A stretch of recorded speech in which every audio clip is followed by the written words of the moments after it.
Bienvenido a la Iglesia Cristiana Cristo Crucificado. Hoy día hablaré del tema ¿Qué buscan de mí?, basado en el Evangelio de Juan, capítulo 1, verso 35 al 51. Pero antes te ruego me acompañes en oración pidiéndole a Dios su bendición. Oremos. Padre Santo, en el nombre de Jesús, tu Hijo amado, gracias te damos por el Verbo Divino, que se encarnó, se hizo hombre para vivir una vida perfecta, en santidad y completa obediencia. Y en esa obediencia se ofreció a sí mismo para ser el Cordero Pascual tuyo y murió en la cruz del Calvario para pagar por nuestros pecados. Él dijo, consumado es, porque toda la obra la hizo perfecta, vida y muerte, agradando tu corazón. Gracias te damos por Jesús. Que este estudio de tu bendita palabra nos dé una visión más amplia de quién es nuestro amado Jesús y vivir para la gloria de tu nombre. Te lo rogamos en el nombre de tu Hijo amado Jesús. Amén.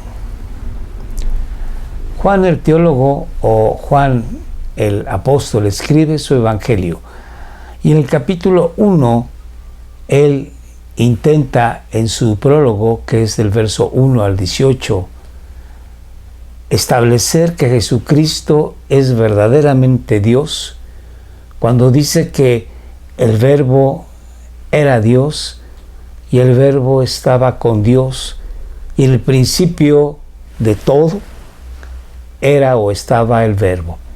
En el principio está hablando de una manera específica de la eternidad. Entonces nos dice que el Verbo es verdaderamente Dios. Y después dice que el Verbo se encarnó y que Él se hizo hombre y que vimos su gloria, la gloria como del unigénito del Padre, lleno de gracia y de verdad. Que este hombre era verdaderamente hombre. Eso es lo que pretende Juan, llevarnos de la mano a conocer la maravillosa vida, obra y muerte de nuestro bendito Salvador. Con el fin, dice él al final de su evangelio, con el fin de creer en Jesús, que Él es el Cordero Pascual y al creer en Él, tener vida eterna. Posteriormente, del verso 19 al verso 34, habla acerca de Juan el Bautista, quien vino para dar testimonio de Jesucristo. Y hablamos la vez pasada que testimonio viene de la palabra griega martireo, que significa mártir. Entonces establecimos que el cristiano con su vida tiene que dar testimonio, o sea, con su vida sacrificial, con su vida que va a conllevar de una manera inherente sufrimiento. El cristiano no es llamado a estar en un lecho de rosas, sino a sufrir como muchos discípulos de Jesús, diferentes conflictos. Entonces, en esta sección vamos a ver que los primeros 4 discípulos del Señor Jesucristo son llamados por Él para pertenecer a ese grupo maravilloso de discípulos y posteriormente de apóstoles de Él. Entonces vamos a estudiar el tema y voy a ir haciendo algunos comentarios conforme se lea la sección. Al día siguiente, Juan el Bautista estaba otra vez allí en el río Jordán con 2 de sus discípulos. ¿Qué estaba haciendo Juan el Bautista? Predicando el arrepentimiento de los pecados y que el pueblo se volviera hacia Dios. Y una vez que se arrepentían de corazón de sus pecados como muestra o señal de ese arrepentimiento interior espiritual, se bautizaban para manifestar físicamente ese acto de arrepentimiento sincero. Sigamos leyendo. Y vio a Jesús que pasaba y dijo: he ahí el Cordero de Dios, el Cordero Pascual. En la época en que nuestro bendito Dios liberó a Israel del yugo egipcio, Dios estableció la fiesta de la Pascua y tenía que matarse un cordero pascual. Este cordero era el que sustituía a los hijos primogénitos de todo Israel. Fue así que la sangre de este cordero tenía que pintarse en las puertas y en los dinteles de las casas de los israelitas para que el ángel de la muerte pasara de largo y no matara a los primogénitos de Israel. Y año tras año se tenía que celebrar la Pascua. Pero esto estaba señalando hacia el futuro. Estaba señalando al Cordero Pascual de Dios, quien era Jesucristo. Los israelitas, generación tras generación, lo celebraban, pero llega el momento histórico, el momento real, actual, en que el Cordero de Dios se ha manifestado al pueblo de Israel. Y quien lo dio a conocer es Juan el Bautista. Por eso él dice aquí: he ahí el Cordero de Dios. Señala Juan el Bautista a Jesucristo. Y todo judío piadoso sabía que este Cordero de Dios era para expiar sus pecados. Así, bueno, pues los discípulos de Juan, al escucharle que señala a Jesucristo como el Cordero de Dios, dejan a Juan, abandonan a Juan y siguen a Jesucristo. Esto de ninguna manera molestó a Juan el Bautista. Eso es lo que él esperaba. Más adelante, en el capítulo 3, al final de este mismo evangelio, Juan dice que él era necesario que menguara y que Jesucristo creciera, y que él era el amigo del novio que se va a casar, señalando que la novia va a ser todo creyente en Jesucristo, y que Jesucristo es el novio que posee a la novia, pero Juan el Bautista es el novio, el amigo del novio. ¿Y qué pasa? Que se goza, se alegra de ver a su gran amigo que se va a casar, que se ve a Jesucristo que se va a unir a su iglesia. Y ese es su gozo, dice Juan el Bautista, y es un gozo cumplido. Entonces, en lugar de verse el triste, menospreciado, está alegre, contento, complacido de ver que sus discípulos siguen a Jesucristo. Sigamos leyendo. Y los dos discípulos le oyeron hablar a Juan y siguieron a Jesús. Jesús se volvió y viendo que le seguían, les dijo: ¿qué buscáis? Y ellos le dijeron: Rabí. Y Juan nos hace el favor de traducir esta expresión hebrea al griego. Y dice que traducido quiere decir maestro. ¿Dónde te hospedas? Aquí hay una palabra importante que el Señor Jesucristo, al voltearse y ver a estos dos discípulos que eran de Juan, les pregunta: ¿qué buscáis? No les pregunta a quién buscan, sino ¿qué buscáis? ¿Qué buscan de mí?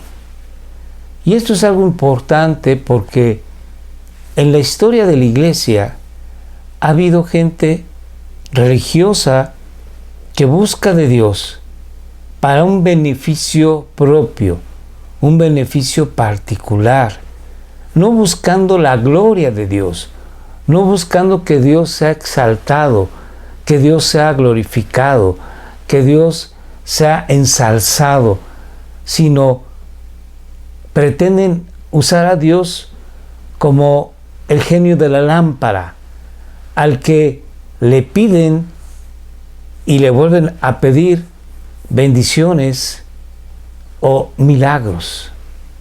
Es así que la teología de la prosperidad ofrece, y por eso tiene muchos seguidores, ofrece un Dios que va a dar salud y va a dar una economía elevada. Esos dos aspectos que presenta la teología de la prosperidad es muy buscada por el hombre. Pero Jesucristo nos enseña que aquel que busca a Dios de una manera sincera, honesta, con hambre y sed de justicia, va a tener que cargar su cruz y seguir a Jesucristo. Tiene que cargar el yugo de Jesús, que si bien es un yugo suave, fácil de conducir, al final de cuentas es un yugo. Y el cristiano tiene que aprender que cuando le decimos a Jesús, Señor, significa que entonces nosotros somos esclavos. Así Pablo escribe en sus epístolas, Pablo, siervo de Jesucristo. ¿Qué significa eso? Siervo significa que es esclavo de Jesucristo. Entonces, todo cristiano sincero y verdadero lo que va a buscar es que Dios sea glorificado, exaltado, obedeciendo a Dios en toda circunstancia y en todo momento. Y como dijo el Señor Jesucristo, el que pierda su vida por causa de mí, la hallará. Mas el que niega a Jesucristo, Él dijo, yo también le negaré en frente de mi Padre. Por lo tanto, el cristiano tiene que dar testimonio, o sea, tiene que ser un mártir. En otras palabras, tiene que sufrir. Entonces, cuando Jesús pregunta, ¿qué buscan de mí? Solamente hay dos respuestas. Yo quiero vivir para la gloria de tu nombre, Jesús.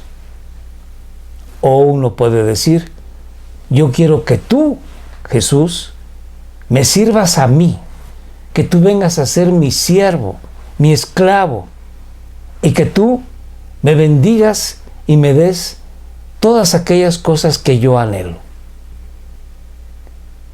Dependiendo de esas cualquiera dos cosas que nosotros propongamos al Señor Jesucristo, tendremos un pago. El uno, buscar la gloria de Dios, recibiremos como pago la vida eterna. ¿Y qué es la vida eterna? Jesús lo dijo. Y esta es la vida eterna, que te conozcan a ti, Dios. Entonces, la vida eterna es conocer a Dios, disfrutar a Dios. Ese será nuestro pago por buscar la gloria de Dios. Pero si buscamos que Dios sea nuestro siervo, entonces lo que estamos haciendo es buscar nuestra muerte. Porque dice Santiago, piden en oración y no reciben. ¿Por qué? Porque piden para vuestros deleites. Ese es el punto. Cuando nosotros perdemos de vista a Dios y ponemos en el centro a nuestras personas, hemos fracasado como cristianos. Entonces, es importante que tú y yo meditemos en esto. Hasta este momento, ¿he vivido para mí y mis intereses? ¿O estoy viviendo para Dios y su reino? Si no estoy viviendo para Dios y su reino, es momento de que empecemos a buscar el reino de Dios y su justicia. Sigamos adelante. Jesús les dijo, venid y veréis. Entonces fueron y vieron dónde se hospedaba. Y se quedaron con él aquel día, porque era como la hora décima. La hora décima son las 4 de la tarde. El día para los judíos terminaba a las 6 de la tarde. Entonces, como ya era tarde para ellos, se quedaron con Jesús. Seguramente que le hicieron preguntas y él, condescendiente, él contestó a todas sus preguntas. Y bueno, aquí no lo dice, pero todo apunta a que estos primeros discípulos regresaron a sus labores. Y más adelante, en los evangelios sinópticos, encontramos que Jesús pasa por el mar de Galilea y los llama a estos discípulos que ya habían tenido este primer contacto. Y esas, es así que dejan las redes y lo siguen para nunca más dejarlo. Sigamos leyendo. Uno de los dos que oyeron a Juan y siguieron a Jesús era Andrés, hermano de Simón Pedro. El apóstol Juan, que escribió este evangelio, nunca se menciona a sí mismo. Ya dijimos la vez pasada que en este evangelio solamente aparecen 2 veces el nombre de Juan. Uno se refiere a Juan o Jonás, que es el padre de Andrés y Pedro. Y el otro Juan es Juan el Bautista. Entonces nosotros vemos aquí que este Andrés, que es hermano de Simón Pedro, es mencionado como tal. Pero el segundo discípulo, que había sido de Juan el Bautista y que acompaña a Andrés, no se le menciona por nombre. Se cree que es precisamente el apóstol Juan quien escribe este evangelio. Sigamos leyendo. Él, Andrés, encontró primero a su hermano Simón y le dijo, hemos hallado al Mesías. Nuevamente, aquí Juan, el apóstol, nos hace el favor de traducir la palabra Mesías, que es en hebreo, a Cristo, que es en griego. Y bueno, vamos a decir aquí en este momento que Mesías, Cristo y Señor es también lo mismo. Sigamos leyendo. Entonces lo trajo a Jesús. Andrés tomó a Pedro y lo trae a Jesús. Y Jesús, mirándolo, dijo lo siguiente: tú eres Simón.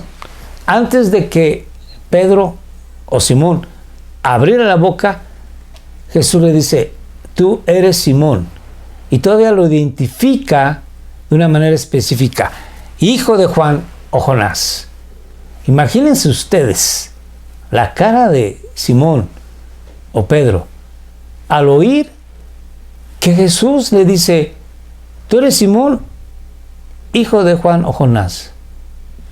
¿Y de dónde me conoces? ¿Quién te habló de mí?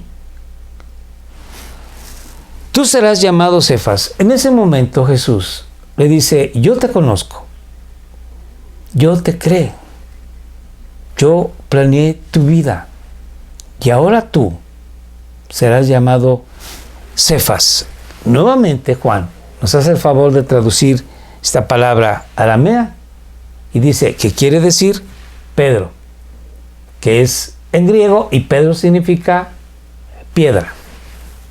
Entonces Jesús le está diciendo, tú eres Simón, pero ya no serás conocido como Simón, sino como Cefas o piedra, diciéndole que tú eres una piedra viva, una piedra espiritual, una piedra de bendición que vendrá a ser parte del edificio espiritual llamada iglesia. Pero una parte importante, Jesús le dice, yo soy la piedra angular, pero tú eres parte de los cimientos. Entonces Jesús es quien llama a sus discípulos. Aquí está llamando a Pedro. Déjenme decirles que en aquel entonces era común que los que querían seguir a un maestro, ellos escogían a su maestro. En aquel entonces, en Israel, había dos escuelas rabínicas, Hillel y Shammai. Hillel era un rabino muy, vamos a decir, conservador. Hillel, y Shammai era más liberal. Entonces la gente buscaba al rabino que más le acomodara a su ideología y también a sus intereses. Así que si Shammai era liberal y decía, no, tú puedes divorciarte de tu mujer presentándole una carta de divorcio, te puedes casar después con quien quieras, y si le convenía al discípulo esa actitud, esa filosofía, esa ética, lo seguía. Pero si había algún discípulo más conservador y prefería la doctrina de Hillel, que decía, no, tú no puedes divorciarte por cualquier causa, solamente que haya como razón suficiente adulterio. Entonces se quedaba con la escuela rabínica de Hillel. Y así había en el mundo griego gente que buscaba al maestro que más le acomodara. Jesús cambia por completo la estructura de estas escuelas. El pensamiento que imbuía las mentes de las personas. Jesús no está para que vengan y lo tomen como su maestro. Él es el que va a llamar a cada uno de sus discípulos, que se convertirán en apóstoles. Y esto es así también actualmente. Jesús es quien llama a cada uno de sus hijos. En este Evangelio de Juan, capítulo 6, dice el Señor Jesucristo, y nadie viene a mí si no lo trae el Padre. En una traducción más literal, en el griego, sería, y nadie viene a mí si el Padre no lo arrastra a mí.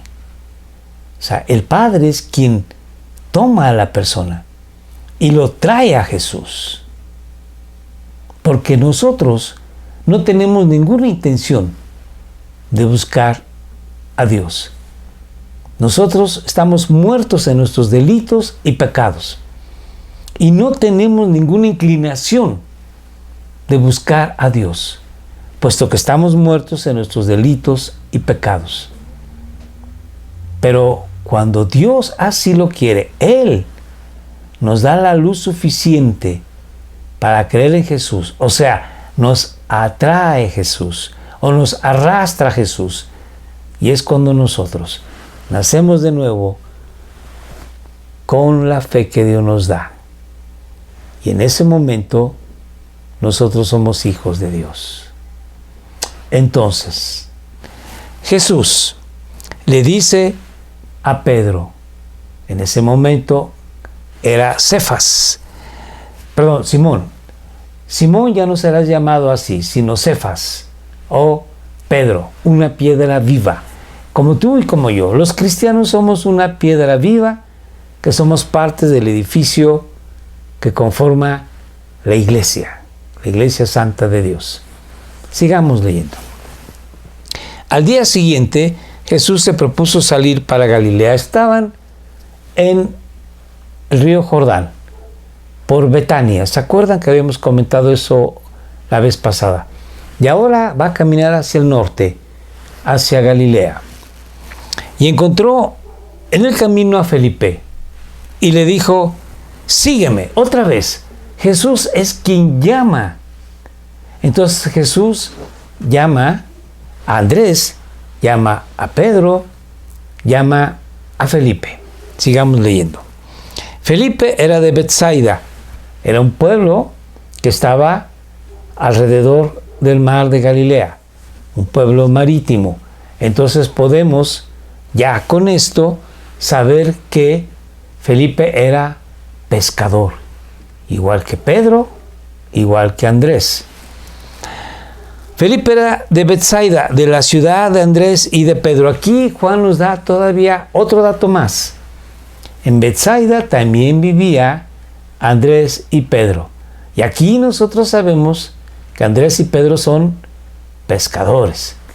Por eso, en los evangelios sinópticos, que son Mateo, Marcos y Lucas, cuando Jesús encuentra a estos hombres, les dice: síganme y yo los haré pescadores de hombres.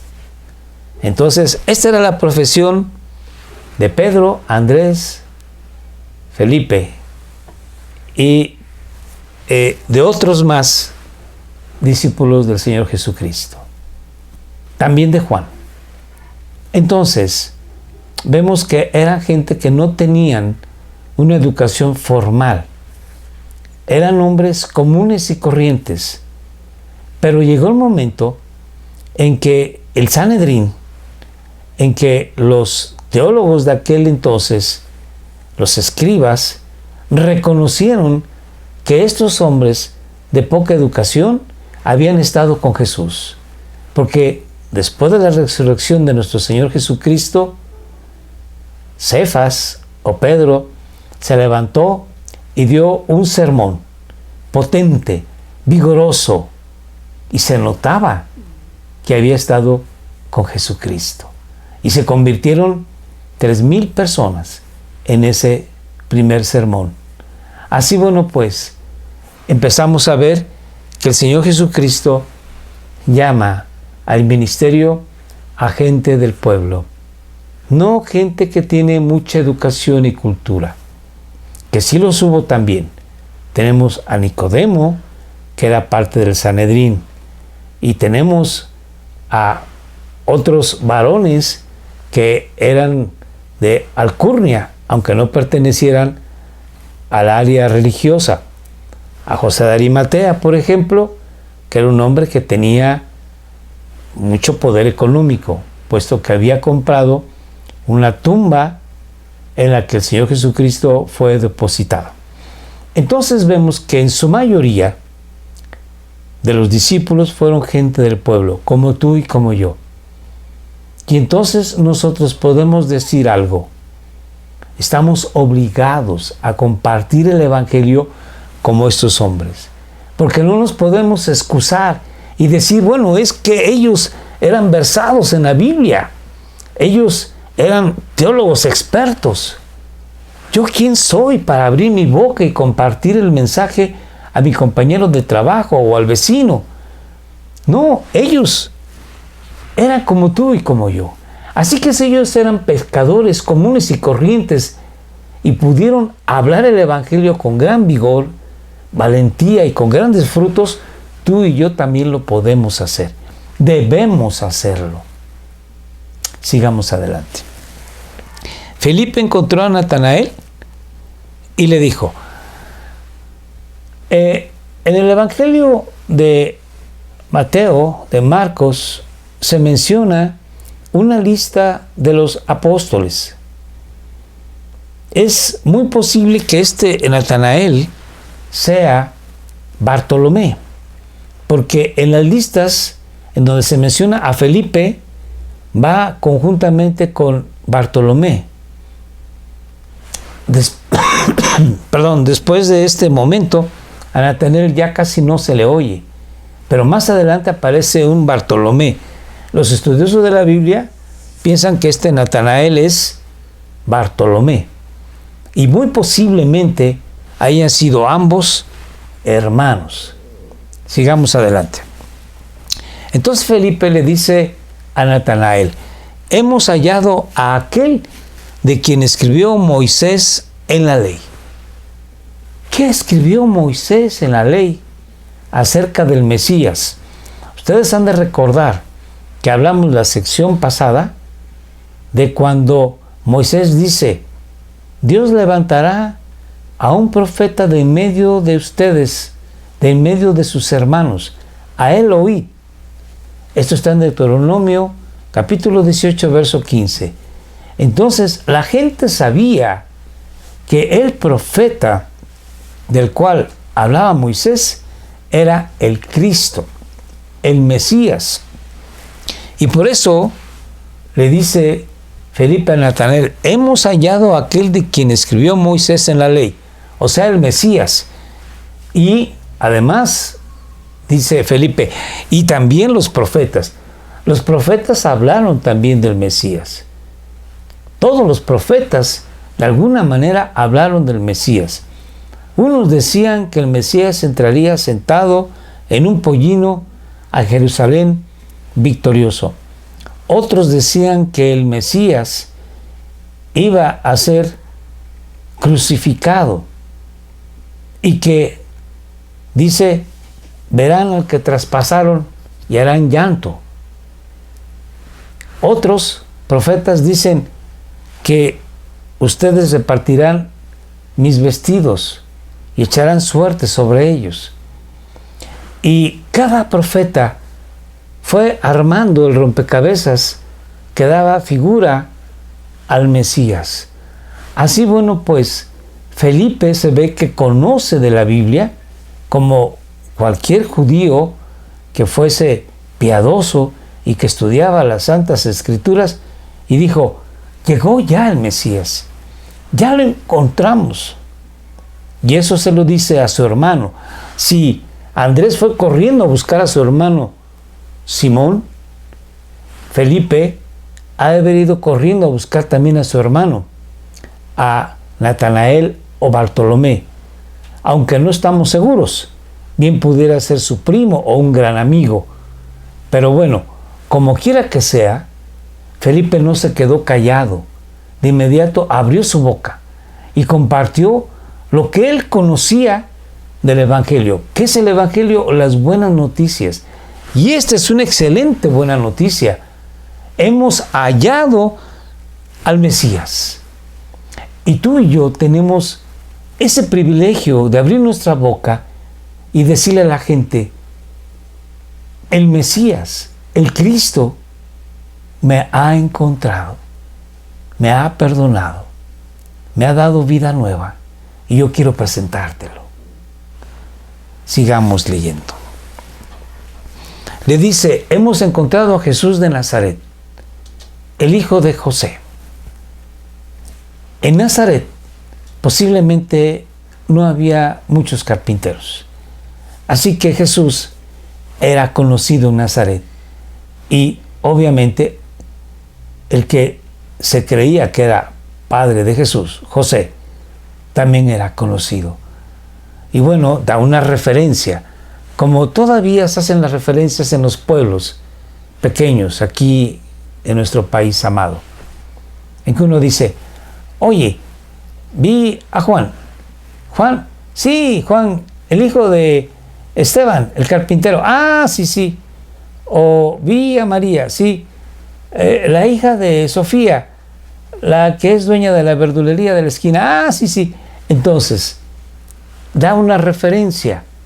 Hemos encontrado a Jesús, como se creía, de Nazaret, aunque el Señor Jesucristo nació en Belén. Posteriormente, después cuando se escribió los evangelios, se llegó a saber que plenamente Jesús había nacido en Belén. Y sus discípulos, antes de que el Señor Jesucristo fuese crucificado en la cruz, sabían que Jesucristo había nacido en Belén. Pero en este momento, Felipe lo que sabía es que el Señor Jesucristo, como se creía, era de Nazaret. Y al decir eso, por eso Natanael responde lo siguiente. En Natanael le dijo, ¿puede algo bueno salir de Nazaret? Esa aldehuela en donde nunca ha habido un profeta que sea originario de ahí, un rey, un príncipe, un guerrero valiente. Nazaret, ¿qué ha dado de bueno? Pero entonces Felipe no se amilana. Y Felipe le dice, ven y ve. Jesús vio venir a Natanael. Y antes de que Natanael llegara a estar cerca de Jesús, él empieza a alabar a este Natanael, diciendo lo siguiente. Y dijo de él, he aquí un verdadero israelita en quien no hay engaño. Un hombre piadoso, un hombre sincero, un hombre que busca de Dios, un hombre que refrena su lengua, un hombre que no dice mentiras. Aquí Juan, el apóstol que escribe este evangelio, rememora a un hombre del pasado que llegó a ser patriarca del pueblo de Israel, a Jacob. Jacob se le llama suplantador o engañador, mientras que Jesús alaba a Natanael porque es un hombre que dice verdad. Ya entonces Juan aquí hace un contraste entre Natanael, que es un verdadero israelita, con Jacob, que es un mentiroso, un suplantador. Vean ustedes, Jacob, que viene siendo patriarca, de donde viene el pueblo de Israel. Y este contraste lo hace con el propósito de señalar lo que sigue más adelante. Jacob, en un momento dado, cuando va de la tierra de donde estaba con Isaac hacia Padán Aram, donde vivía su tío Labán, se queda a dormir en cierto lugar y sueña una escalera donde suben y bajan ángeles del cielo. Y Jesús va a usar esta imagen para decir que estos hombres van a ver que ángeles del cielo van y vienen sirviendo al Hijo del Hombre. Y esto es como una metáfora diciendo que Jesús es la escalera que conduce al cielo. Vamos a verlo. Es un israelita en quien no hay engaño. Y entonces Natanael le dice, ¿cómo es que me conoces? Y vamos a ver qué respuesta tan maravillosa da nuestro Señor Jesucristo. Jesús le respondió y le dijo, antes de que Felipe te llamara, antes de que Felipe llegara a ti, yo te vi. Antes de que Felipe te llamara, cuando estabas debajo de la higuera, te vi. La higuera produce una sombra muy agradable y allá en Palestina hace mucho calor. Así bueno, pues, estaba ahí Natanael, debajo de la higuera. ¿Qué hacía? La Biblia no lo dice, pero muy probablemente estaba orando. Para los israelitas, los judíos, era común orar a las 3 de la tarde. Y hay que ver que el texto nos dice más adelante que Natanael estaba ahí y Jesús lo vio y lo oyó.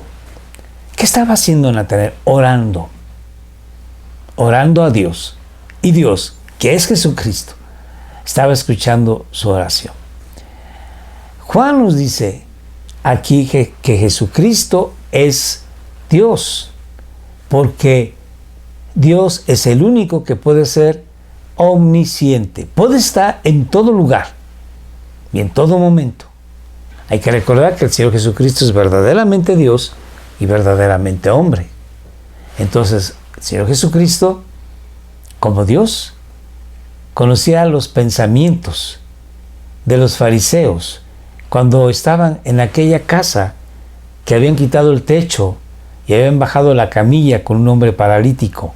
Y Jesús le dice al hombre, ten ánimo, hijo, tus pecados te son perdonados.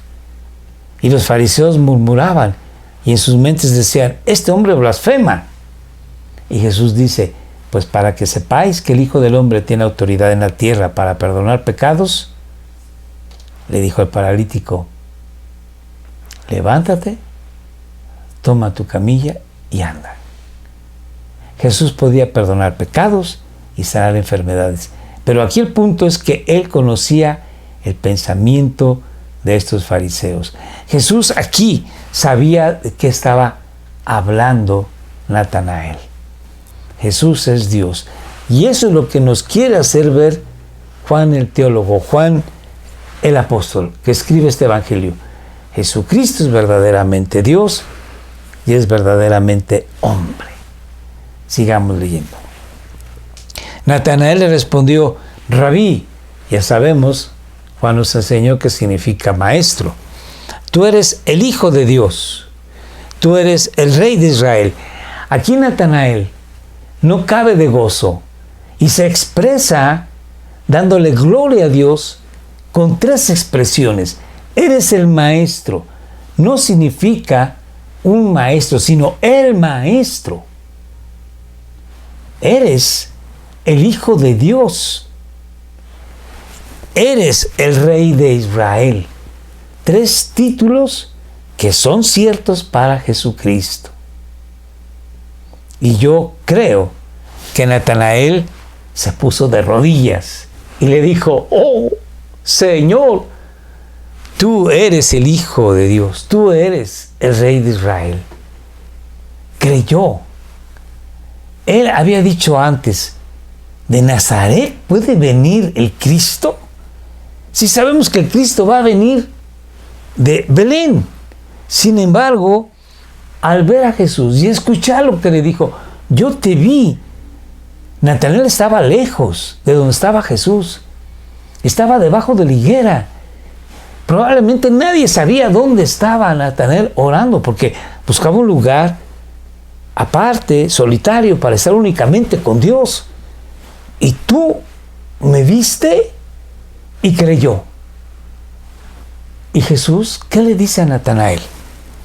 Respondió Jesús y le dijo: porque te dije que te vi debajo de la higuera, ¿crees? ¡Qué maravilloso!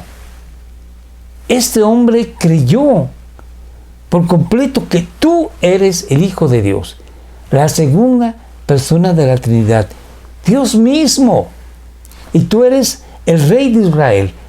Hay que recordar que el Mesías tenía que ser divino, el Mesías tenía que ser Dios, Dios hombre. Y Jesús le dice: porque te dije, te vi debajo de la higuera, ¿crees? Y Jesús le dice: cosas mayores que estas, que lo que estás viendo conmigo, lo que estás escuchando en este momento, verás. ¿Y qué es lo que va a ver Natanael? Y le dijo: en verdad, o de cierto, o de veras, te digo que verás o veréis. Fíjense que dice veréis en plural, refiriéndose aquí a la iglesia. No solo Natanael, no solamente los discípulos, no solamente los apóstoles, sino a todo creyente. En verdad os digo que veréis, todos ustedes, tú y yo, el cielo abierto y a los ángeles de Dios subiendo y bajando sobre el Hijo del Hombre. Suben y bajan sobre el Hijo. O sea, el Hijo es la escalera que nos conduce al cielo. Jesús es quien nos lleva al cielo. Y Dios manda a sus ángeles, que son espíritus ministradores, para ministrarnos, para bendecirnos. Dios manda a sus ángeles para guardarnos. Bendito es Dios. Él te ama. Tanto te ama que su Hijo Jesucristo es la escalera para que tú asciendas al cielo y para que los ángeles vengan hacia ti y te guarden. Nosotros no necesitamos de la teología de la prosperidad, en ser ricos y saludables. Tenemos a Jesucristo y lo que Él nos da nos debe de bastar. Si estamos en una situación crítica de salud, grave de salud, nosotros estamos confiados en que Dios hará con nosotros como a Él le place. Nos puede levantar de la cama o nos puede llevar con Él. Si estamos en una situación aguda, económica, en que la despensa está vacía, podemos estar tranquilos de que Dios, así como Él da el alimento a los pájaros y el vestido a las flores, no nos va a dejar sin darnos el sustento diario. Y si por un momento dado Dios quiere tenernos en ayuno, bendito es su nombre.